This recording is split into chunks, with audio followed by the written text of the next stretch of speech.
दोस्तों एक बार होता क्या है, एक व्यापारी होता है, वो रास्ते में जा रहा होता है तो वहाँ पर उसे एक बेशकीमती पत्थर मिलता है। पत्थर काफ़ी खूबसूरत होता है और काफ़ी देखने में काफ़ी अट्रैक्टिव होता है। वो पत्थर को उठा के अपने पास रख लेता है, सोचता है कि इस पत्थर को मैं राजा के दरबार में पेश करूँगा। अगर राजा खुश हो गया तो मुझे इनाम देगा। उसने पत्थर को उठाया और उठाने के बाद राजा के दरबार में चला गया। राजा ने जब उस पत्थर को देखा तो राजा को वो पत्थर बहुत पसंद आया। राजा ने कहा, ऐसा बेशकीमती पत्थर तो मैंने पहले कभी नहीं देखा। तो राजा बहुत खुश होता है, उसे कुछ सोने के सिक्के देकर व्यापारी को कहता है कि ये पत्थर हमने खरीद लिया। व्यापारी भी खुश हो जाता है कि जैसा सोचा था वैसे ही हुआ। अब राजा को वो पत्थर बहुत पसंद आया। राजा अपने मंत्री से कहता है कि हमारे राज्य के सबसे अच्छे मूर्तिकार को बुलाओ।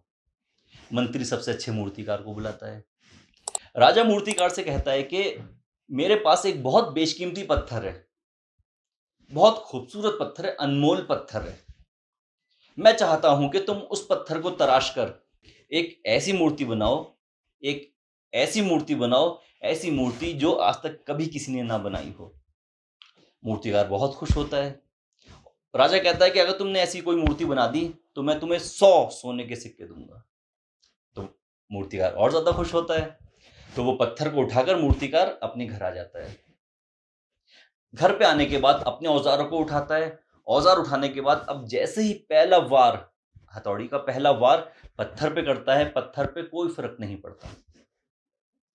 दूसरा वार किया, पत्थर पर कोई फर्क नहीं, कोई असर नहीं पड़ता।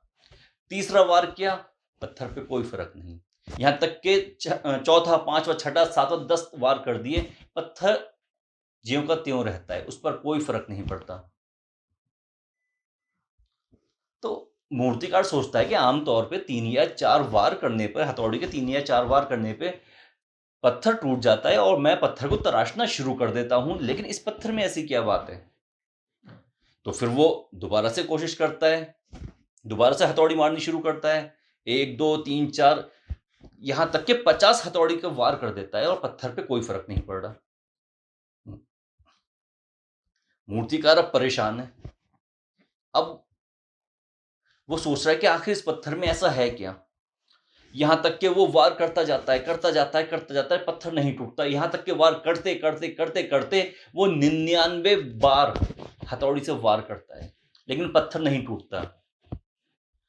और जैसे ही 100वां वार करने के लिए हथौड़ी उठाता है और हथौड़ी उठाने के बाद उस पर वार करने के लिए हथौड़ी पत्थर के नजदीक लाता है, तो अचानक से उसके माइंड में, उसके दिमाग में एक विचार आता है कि जब 99 बार हथौड़ा मारने पर, हथौड़ी से वार करने पर यह पत्थर नहीं टूटा, तो 100वीं बार में क्या हो जाएगा।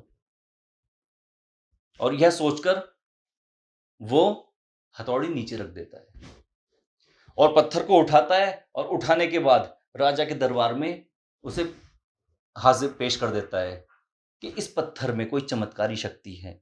यह जादुई पत्थर है, इसे तोड़ना नामुमकिन है। मैंने 99 बार अपनी हथौड़ी के वार करके इस पे देखा कि यह पत्थर नहीं टूट रहा है, इसे कोई नहीं तोड़ सकता। राजा जब ये बात सुनता है तो राजा को ये बात अच्छी नहीं लगती कि मूर्तिकार खुद कह रहा है कि मैं अब इसमें कुछ नहीं कर सकता। तो वो पत्थर उठाकर एक सिंपल से, साधारण से मूर्तिकार को दे देता है।